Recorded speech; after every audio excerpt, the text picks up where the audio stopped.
दोस्तों नमस्कार। Agree with keywords में आपका स्वागत है। आज हम बात करने वाले हैं हॉर्टिकल्चर के बारे में।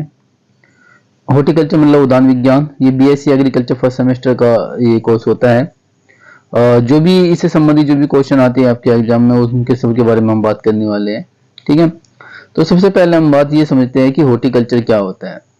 ये एग्जाम जो आपका पेपर होता है वो दोनों भाषा में आता है। वैसे ये इंग्लिश में भी आप लिख सकते हैं, हिंदी में भी लिख सकते हैं। बीएससी एग्रीकल्चर कुछ यूनिवर्सिटी ऐसी होती है जहाँ पर इंग्लिश में ही प्रीफेर किया जाता है, यानी कि वहाँ पर आपको इंग्लिश में लिखना पड़ेगा, हिंदी में वहाँ पर नहीं लिखे जा सकता। जैसे कि बहुत यूपी कैटेट है, उत्तर प्रदेश की जो यूपी कैटेट के थ्रू जैसे आपका सरदार वल्लभ भाई पटेल एग्रीकल्चर यूनिवर्सिटी हो गई, या आपका आईसीआर होगा, आईईआरआई हो गया, या फिर आपका बीएचयू हो गया, तो वहाँ पर आप इंग्लिश में लिखते हैं।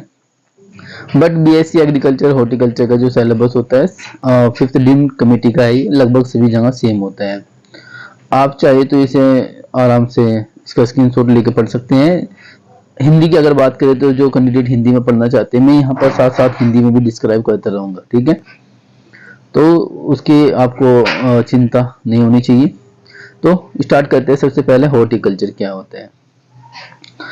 फ्रेंड्स या दोस्तों, अगर हम बात करें स्टूडेंट्स हॉर्टिकल्चर की अगर बात करें, हम हॉर्टिकल्चर किसे कहते हैं, तो हॉर्टिकल्चर या उद्यान विज्ञान, आप सब जानते हैं उद्यान विज्ञान लैटिन भाषा के होटस से मिलकर बना होता है। होटस मीन्स होता है गार्डन्स और कल्चर मीन्स होता है कल्टीवेशन। ठीक है, यानी कि अगर आप बात करें तो हॉर्टिकल्चर का मतलब होता है गार्डन के अंदर आप क्या करना, कल्टीवेशन करना।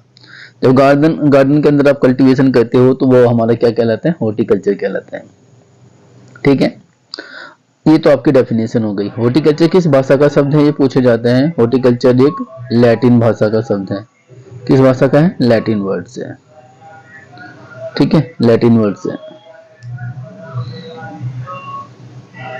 ठीक है, हॉर्टिकल्चर एक वाइडली सब्जेक्ट है, आप सब जानते हो एक वाइडली सब्जेक्ट है। यहाँ से क्वेश्चन पूछे ही जाते हैं, चाहे आपका कंपटीशन एग्जाम हो, चाहे आपका थ्योरी एग्जाम हो, यहाँ से क्वेश्चन आते ही है। तो बात करें तो हॉर्टिकल्चर की इसकी कुछ ब्रांच है। मेजर ब्रांच कौन कौन सी है, हॉर्टिकल्चर की ब्रांच क्या है। तो हॉर्टिकल्चर की ब्रांच की बात करें तो आप पोमोलॉजी है, ओलेरिकल्चर है, फ्लोरिकल्चर है। ठीक है, उसके बाद आपका प्लांटेशन क्रॉप भी होती है। बट ये अगर मेजर की बात करें तो मेजर यही अपना 3-4, कोई एग्जाम में 4 बताता है, कोई 3 बताता है। बट पोमोलॉजी, ओलेरिकल्चर, फ्लोरिकल्चर्स ये मेजर सब्जेक्ट होते हैं, मेजर ब्रांच होती है हॉर्टिकल्चर की। तो सबसे पहले हम बात करते हैं पोमोलॉजी क्या है। तो पोमोलॉजी का मतलब होता है फल विज्ञान। हिंदी में बात करें फल विज्ञान। अच्छा, मैं हिंदी में डेफिनेशन बताना भूल गया, मैं बता देता हूँ। उद्यान विज्ञान कृषि विज्ञान की वह शाखा है जिसके अंतर्गत हम क्या करते हैं, फलों की खेती का अध्ययन करते हैं, या फिर हम फल फूल सब्जी की खेती का अध्ययन करते हैं, उसे हम उद्यान विज्ञान कहते हैं। उद्यान विज्ञान लैटिन भाषा के 2 शब्दों से मिलकर बना है। पहला है होटस। होटस मतलब होता है गार्डन, और कल्चर मतलब होता है कल्टीवेशन। गार्डन में अगर आप कोई भी कल्टीवेशन करते हैं, खेती करते हैं, आप फूल लगाते हैं, वेजिटेबल्स लगाते हैं, फ्लावर्स लगाते हैं, तो वो आपका क्या होता है, आपका हॉर्टिकल्चर कहलाता है। ओके, दूसरी बात करें तो उसकी कौन कौन सी शाखाएं हैं, ब्रांच है। तो सबसे पहले आपका है पोमोलॉजी।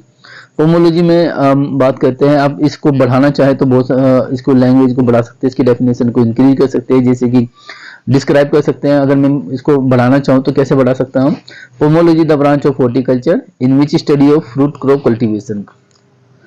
मैंने बढ़ा दिया। आप एक लाइन में लिखना चाहते हैं तो आप एक लाइन में भी लिख सकते हैं, cultivation of fruit crops is called pomology. Pomology Greek भाषा और लैटिन भाषा के दोनों शब्दों से मिलकर बना होता है। यहाँ से क्वेश्चन पूछा जाता है कि पोमोलॉजी किस भाषा का शब्द है। तो पोमोलॉजी यहाँ पर ग्रीक और लैटिन भाषा दोनों का शब्द है। ठीक है, एक बात। दूसरा है, हिंदी में बात कर देते हैं, फल उद्यान क्या होते हैं। हिंदी में इसकी डेफिनेशन बता देता हूँ। फल उद्यान की बात करें, उद्यान विज्ञान की वह शाखा जिसके अंतर्गत फलों की खेती का अध्ययन किया जाता है। फल वाले पेड़ के जो भी हम स्टडी करेंगे, फल वाले खेतों के अध्ययन हम भी जो भी करेंगे, यानी खेती करेंगे, फल वाले पेड़, आम है, पपैया है, मैंगो है, बनाना है, एक्सेट्रा, बहुत सारे फ्रूट्स क्रॉप होते हैं। जब हम उसकी खेती करते हैं वो हमारे लिए क्या होता है, फल उत्पादन यानी कि फल उद्यान कहलाता है। उसके बाद आता है दूसरी ब्रांच ओलेरिकल्चर। ओलेरिकल्चर किस भाषा का शब्द है, लैटिन भाषा के ओलस से मिलकर बना होता है, जिसका मतलब होता है वेजिटेबल्स, और कल्चर का मतलब होता है कल्टीवेशन। अगर हम इसको डेफिनेशन में बताएं तो refers cultivation of vegetable crops. Cultivation of vegetable crops की अगर हम बात करें तो ये हमारा डेफिनेशन हो जाता है। अगर आप इसको डिस्क्राइब या इलैबोरेट करना चाहते हो तो आप लिख सकते हैं olericulture is the branch of horticulture in which study of vegetable crop cultivation is called olericulture. ठीक है। हिंदी की बात करें तो इसे शाकोत्पादन कहा जाता है। शाकोत्पादन का मतलब होता है सब्जियों की खेती। शाकोत्पादन उद्यान विज्ञान की वह शाखा है जिसके अंतर्गत हम सब्जियों की खेती का अध्ययन करते हैं, उसे हम क्या कहते हैं, ओलेरिकल्चर कहते हैं। ये किस भाषा का शब्द है, ये भी लैटिन भाषा के ओलस से मिलकर बना होता है। तीसरा है आपका फ्लोरिकल्चर।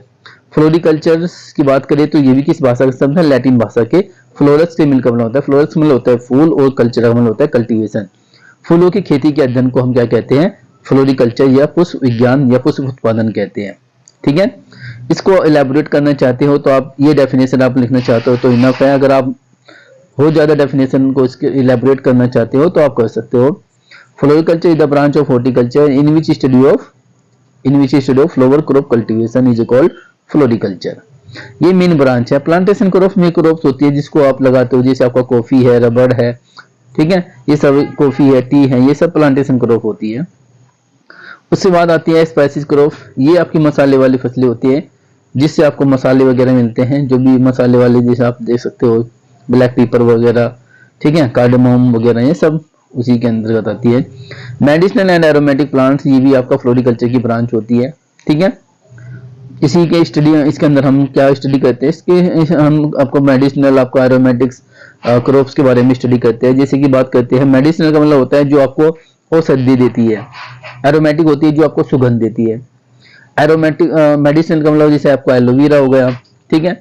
एरोमेटिक का मतलब जो आपके जो ऐसे प्लांट्स जो आपको सुगंध देते हैं, जैसे गुलबहार आपका, आप देख सकते हैं बहुत सारे चांदनी के फ्लावर्स होते हैं, ठीक है, चांदनी है आपका, दिन का राजा, दिन की रानी, आप नाम सुने होंगे उनका, तो वे आपको जो सुगंध देने का काम करते हैं। जैसे आपका कुछ फ्लावर्स क्रॉप्स भी होते हैं, जैसे आपका मैं कहने लगूँ, जैसे रोज है, गुलाब का तेल आप निकालते हो, चमेली का तेल आप निकालते हो, ठीक है, जैस्मीन का तेल आपने नाम सुना होगा। इस तरह के ये सारे के सारे इसके अंतर्गत आते हैं। ओके। किसी को कोई भी डाउट हो तो वो मुझे कमेंट बॉक्स में कमेंट कर सकता है, ठीक है, मैं उसका आंसर वहां पर दे दूंगा। उसके बाद है पोस्ट हार्वेस्ट टेक्नोलॉजी। ये क्वेश्चन अच्छा है। पोस्ट हार्वेस्ट टेक्नोलॉजी ब्रांच अच्छी है। इसके अंदर हम जो भी फूड साइंस वाले स्टूडेंट होते हैं उसको स्टडी करते हैं। फूड साइंस का मतलब फ्रेंड्स ये होता है, जैसे मान लो अगर मैं बात करूं यहाँ पर क्या होता है, ये पोस्ट हार्वेस्ट टेक्नोलॉजी क्या होती है, पहले आपको क्या करना होता है, कल्टीवेशन करना होता है, प्रोडक्शन करना होता है, उसके बाद हार्वेस्ट। पोस्ट हार्वेस्ट का मतलब होता है कटाई के बाद। कटाई के बाद चाहे वो फ्लावर्स क्रॉप्स हो, आपकी फ्लावर्स क्रॉप हो, चाहे आपका वो वेजिटेबल्स क्रॉप हो, चाहे आपका वो फ्रूट्स क्रॉप हो। अगर मैं बात करने लगूँ इसकी डेफिनेशन क्या है, इसमें एक फ्रूट प्रिजर्वेशन होता है।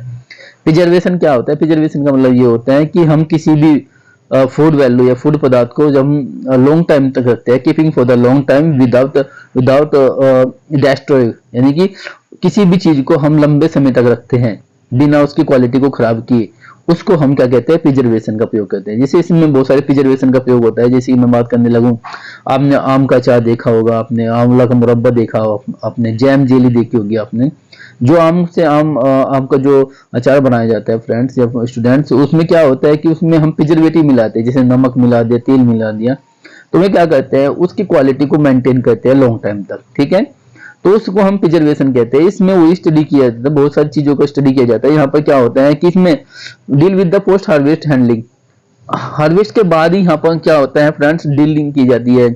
यहाँ पर क्या होता है, कटाई के बाद ही सारा प्रोसेस होता है। आप कहने लगे ग्रेडिंग करना, ग्रेडिंग क्या होता है, किसी भी चीज को हम उसकी क्वालिटी के आधार पर क्या करते हैं, उसको सेपरेट करते हैं, तो हम ग्रेडिंग कहलाते हैं। मान लो आपके पास 5 आम है, उस या 10 आम है, या एक टोकरा आम है, या आपका एक बास्केट आम है, तो उसमें क्या होगा कि कुछ उसमें मैंगो की क्वालिटी सही होगी, कुछ नहीं होगी, तो हम सही क्वालिटी के आधार पर जब उसको अलग करेंगे तो उसे हम ग्रेडिंग कहलाते हैं। पैकिंग का मतलब आप लोग समझते होंगे, पैकिंग करना, डिब्बाबंदी करना। स्टोरेज का मतलब होता है कि हम उसको उसके रेस्पिरेशन रेट को क्या करें, इंक्रीज करें ताकि वो खराब ना हो। प्रोसेसिंग का मतलब होता है कि उसमें हम क्या क्या चीजें कर सकते हैं, जैसे आम से अचार बना सकते हैं, आपसे आलू से चिप्स बना सकते हैं, टोमेटो का सूप बना सकते हैं, दैट इज प्रोसेसिंग कहलाती है। वैल्यू एडिशन का मतलब होता है उसकी कीमत को बढ़ाना।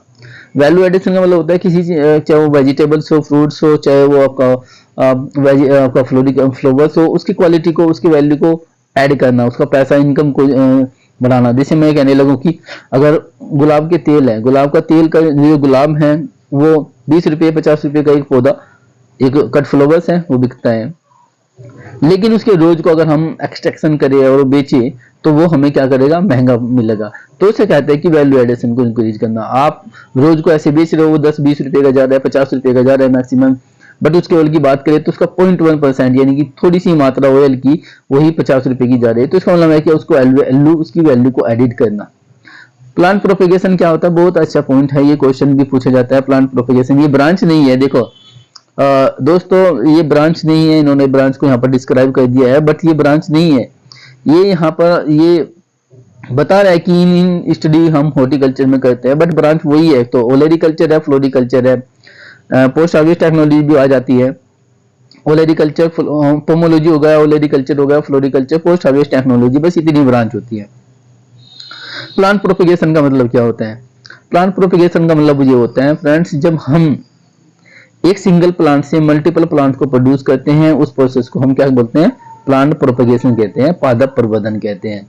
एक पौधे से अनेक पौधे को जब हम क्या कहते हैं, एक पौधे से अनेक पौधे को जब हम प्रोड्यूस करते हैं, उसको पैदा करते हैं। एक पौधे से, मान लो आपके पास एक गुलाब की स्टम्प्स है और आपने उस गुलाब के स्टम्प्स को 3 भागों में डिवाइड कर लिया, उसको कहीं पर आपने क्या किया, प्लांट किया है, तो वहां पर एक स्टम्प से आपने 3 पौधे बनाए, that is called plant propagation. वो प्लांट प्रोपेगेशन कहलाता है। एक सिंगल प्लांट से मल्टीपल प्लांट को जब प्रोड्यूस करते हैं, उस प्रोसेस को हम प्लांट प्रोपेगेशन कहते हैं। 2 तरीके से होता है, एक सेक्सुअल प्रोपेगेशन होता है और एक एसेक्सुअल प्रोपेगेशन होता है। सेक्सुअल प्रोपेगेशन का मतलब ये होता है जब हम किसी प्लांट को किसी सीड के थ्रू प्रोड्यूस करते हैं, बीज के द्वारा प्रोड्यूस किया जाता है, तो वो हमारा सेक्सुअल प्रोपेगेशन कहलाता है। और जब हम किसी प्लांट्स को, किसी प्लांट के किसी हिस्से से, चाहे रूट्स हो, स्टम्स हो, लीफ हो, उससे हम क्या करते हैं, प्रोड्यूस करते हो, तो उसे हम क्या कहते हैं, वेजिटेटिव प्रोपेगेशन कहलाते हैं। ठीक है, ये बात समझ में आई कि ये प्लांट प्रोपेगेशन कितने प्रकार का होता है। तो प्लांट प्रोपेगेशन 2 प्रकार का होता है, सेक्सुअल प्रोपेगेशन और एसेक्सुअल प्रोपेगेशन। सेक्सुअल प्रोपेगेशन की बात करें तो जब हम किसी प्लांट्स को किसी सीड के थ्रू प्रोड्यूस करते हैं तो उसे सेक्सुअल प्रोपेगेशन कहते हैं। जब किसी प्लांट्स को हम किसी वेजिटेटिव पार्ट्स के द्वारा प्रोड्यूस करते हैं तो उसे क्या बोलते हैं, आपका वेजिटेटिव प्रोपेगेशन कहलाता है। कोई डाउट इसमें? ठीक है, कोई भी डाउट हो तो वो मुझे कमेंट बॉक्स में कमेंट कर देना, मैं उसका आंसर वहां पर ही दे दूंगा, कोई दिक्कत नहीं है। ठीक है, आप पढ़ो बस। तो ये हमारा यहाँ तक आया, तो ये आप इसे आराम से पढ़ सकते हो। मैं इसका पीडीएफ का लिंक दे दूंगा, आप लोग आराम से पढ़ लेना।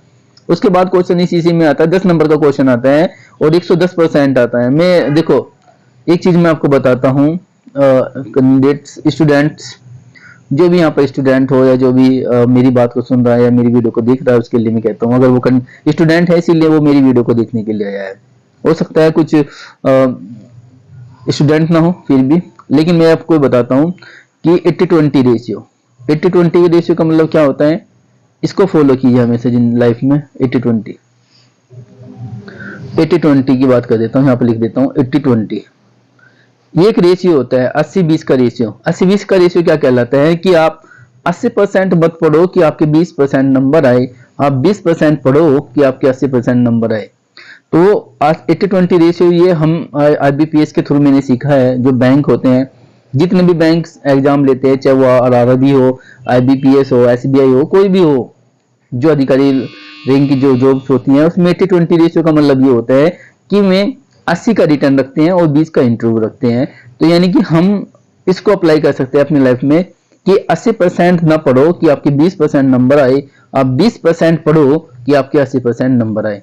ठीक है, तो मैं यहाँ पर आपको केवल कितने % पढ़ाने वाला हूँ, 20% पढ़ाने वाला हूँ, ताकि आपके 80% नंबर आए। मैं आपको 80% नहीं पढ़ाऊंगा, मैं आपको 20% पढ़ाऊंगा और 20% पढ़ने के बाद आपका 80% मार्क्स आएंगे। ये मेरा दावा है, अगर आप सही तरीके से पढ़ते हो तो। जो चीजें मैं आपको बताता हूँ उसको आप अगर आप फॉलो करते हो तो उसमें मैं आपको किसी तरह की कोई प्रॉब्लम्स नहीं होगी। ठीक है, तो हम देखते हैं, चलो आगे देखते हैं क्या है। ये तो समझ में आ गया होगा आपका। ठीक है, इसके बाद यहाँ से क्वेश्चन पूछे जाते हैं कि इंपोर्टेंस क्या है हॉर्टिकल्चर। बहुत सारी किताबें क्या है, कुछ कभी कुछ लिखती हैं, कभी कुछ सही तरीके से कोई एक जगह नहीं मिल जाता है डाटा। इंपोर्टेंस ऑफ हॉर्टिकल्चर का मतलब क्या होता है? इंपोर्टेंस ऑफ हॉर्टिकल्चर का मतलब ये है कि उद्यान विज्ञान का क्या क्या महत्व है। हमारी ह्यूमन डाइट्स में क्या महत्व है, हमारे इन्वायरमेंट में क्या महत्व है, उद्यान विज्ञान से हमें क्या इंपॉर्टेंस मिलेगी, उसके बारे में बात करेंगे। तो इंपॉर्टेंस ऑफ वेजिटेबल्स, हमें सबसे पहले वेजिटेबल्स की इंपॉर्टेंस को देखना होता है कि उसके अंदर मिनरल्स मिलती है, हमको कैल्शियम होता है, मिनरल्स के अंदर आयरन होता है, फास्फोरस होता है। इन वेजिटेबल्स खाने से हमें ये सारी चीजें मिल जाती हैं। ठीक है, ये आप हेडिंग याद कर लेना, अच्छे से लिख लेना। इसमें विटामिन ए की कमी से क्या होता है, कैल्शियम की कमी से हड्डियां मजबूत हो जाती है, कमजोर हो जाती है, सॉरी। कैल्शियम की कमी से हमारी जो बोन होते हैं वीक हो जाती है। ये सारी चीजें आप लोग समझते हैं। ये मिनरल्स वेजिटेबल्स के अंदर होते हैं। ठीक है, फाइबर्स जो होता है, फाइबर्स एंड मिनरल्स वेजिटेबल्स के अंदर पाए जाते हैं। फास्फोरस की बात करें, फास्फोरस की कमी से क्या हो जाता है, आप लोग समझानते होंगे। आयरन की कमी से एनीमिया वगैरह जो होता है, और कैल्शियम की कमी से हड्डियां कमजोर हो जाती है बच्चों में। ये सब चीजें हैं, हेडिंग याद कर लेंगे। विटामिन की ए की कमी से, विटामिन हमारी बॉडी के लिए कहाँ से, ये भी वेजिटेबल से हमको प्रोड्यूस मिलता है, हम वेजिटेबल से प्राप्त करते हैं। ठीक है, तो आप यहाँ पर देख सकते हैं वेजिटेबल विटामिन में कौन कौन सी, विटामिन ए, बी, सी और ई, ये सब विटामिन होती है। डी की बात करें, कुछ वेजिटेबल्स होते हैं जिसके अंदर सलाद वगैरह जो होता है विटामिन डी होता है, लेकिन ये हमारे सनलाइट से मिल जाता है। बट कुछ वेजिटेबल होती है, सलाद वगैरह जो होता है उसमें चीजें मिल जाती है। विटामिन ए की कमी से क्या होता है, बी की कमी से क्या होता है, ये सब आप जानते हो। कार्बोहाइड्रेट्स, ये सब आप जानते हो, कार्बोहाइड्रेट्स किस में होता है। ठीक है, जो शकरकंद होती है, अगर हम बात करें, वो जो जिसमें भी सब वेजिटेबल से मिलते हैं। वेजिटेबल्स हमारे लिए सोर्स है रोगेज का। रोगेज का मतलब ये होता है कि अगर आपकी आंत में कुछ प्रॉब्लम होती है, आंत को साफ करने के लिए किसका काम होता है, वेजिटेबल्स काम करती है। आंत आंत में भी छोटी आंत बड़ी आंत होती है, तो स्मॉल इंटेस्टाइन जो होते हैं वो हमारी आंत जो भोजन होता है सबसे ज्यादा हमारे उसी में रहते हैं। लेकिन उसकी आंत को मतलब उसको साफ करने के लिए किसको रेस्पॉन्सिबल है, वेजिटेबल्स रेस्पॉन्सिबल है। ऑफसेट विटामिन से काम करते हैं वेजिटेबल्स। ऑफसेट प्रोटीन का मतलब ये होता है, मान लो हमें 10 ग्राम या 20 ग्राम प्रोटीन चाहिए पर डे पर कैपिटा, लेकिन वहां पर मिल जाती है। हमने किसी दिन किसी ने 250 ग्राम प्रोटीन खा लिया एज ए चिकन मटन के रूप में, लेकिन वो हमारी हैवी डाइजेशन हो गया प्रोटीन का। तो उसको डाइजेस्ट करने के लिए किसका प्रयोग होता है, वेजिटेबल्स का। आप उसके बाद जैसे सलाद आप खाते हो, चिकन या मटन जो भी आप होटल में खाते होंगे, बहुत सारे लोग ऐसे हैं जो खाते हैं, तो इसमें माइंड मत करना, होता है बहुत सारे लोग ऐसे हैं। ठीक है, तो वे खाते हैं, तो अगर आप वेजिटेबल्स का प्रयोग वहां पर करते हो, सलाद का प्रयोग करते हो, तो आपको क्या नहीं होगा, आपको पाचन खराब नहीं होगा, आपका जो पाचन तंत्र है, यानी कि आपका, अगर मैं बात करने लगूं कि आपका जो डाइजेशन सिस्टम है वो सही तरीके से काम करेगा। ये सारी चीजें आप इसमें से पढ़ सकते हो। इतना इंपॉर्टेंस आप दे सकते हो। इंपॉर्टेंस ऑफ ऑर्नामेंटल गार्डन, मैं सभी को थोड़ा थोड़ा सा इंपॉर्टेंस दूंगा, क्योंकि ये 10 नंबर का क्वेश्चन है। 10 नंबर का क्वेश्चन ये आता ही है, चाहे कोई इंटरनल एग्जाम हो, एक्सटर्नल एग्जाम हो, या बीएससी एग्रीकल्चर का जो स्टूडेंट है, फर्स्ट सेमेस्टर में हॉर्टिकल्चर पढ़ रहा है, तो वो यहाँ से क्वेश्चन को देख सकता है, यहाँ से क्वेश्चन पूछे ही जाता है। इंपॉर्टेंस ऑफ, सॉरी एक मिनट, थोड़ा सा यहाँ रखता हूँ।